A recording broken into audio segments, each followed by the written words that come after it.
we're digging into a once trusted Cook County judge. She was supposed to be helping an elderly man manage his money. Instead, she was taking large amounts for herself. That man was a Tuskegee airman who fought for his country while battling segregation. Then, this. Well, I've known Lawton since I was a baby.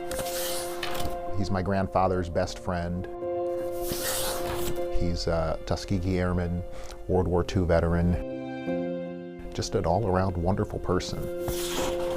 That's Lawton Wilkerson, making history as one of America's first black military pilots.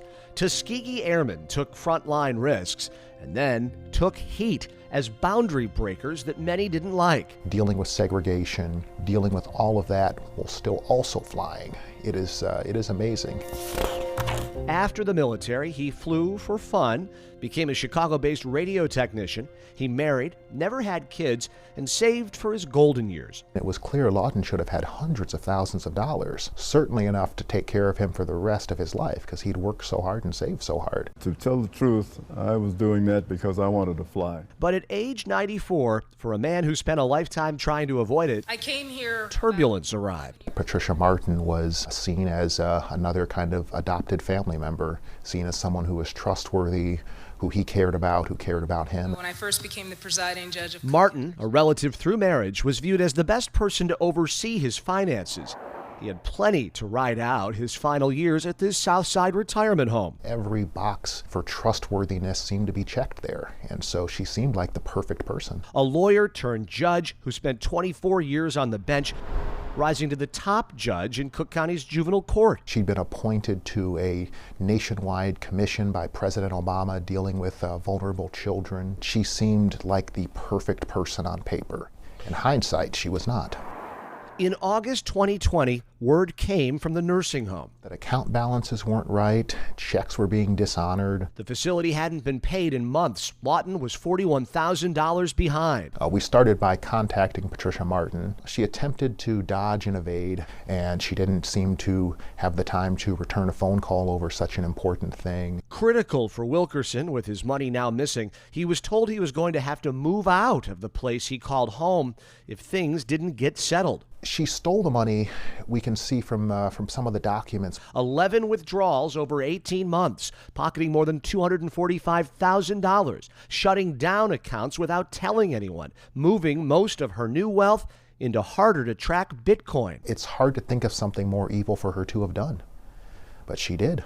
Her final withdrawal came just 7 days before the barrier-breaking Wilkerson died. All of her actions, they shock the conscience, and you'd think that if she was innocent, that would have caused her to want to communicate right away, but she didn't.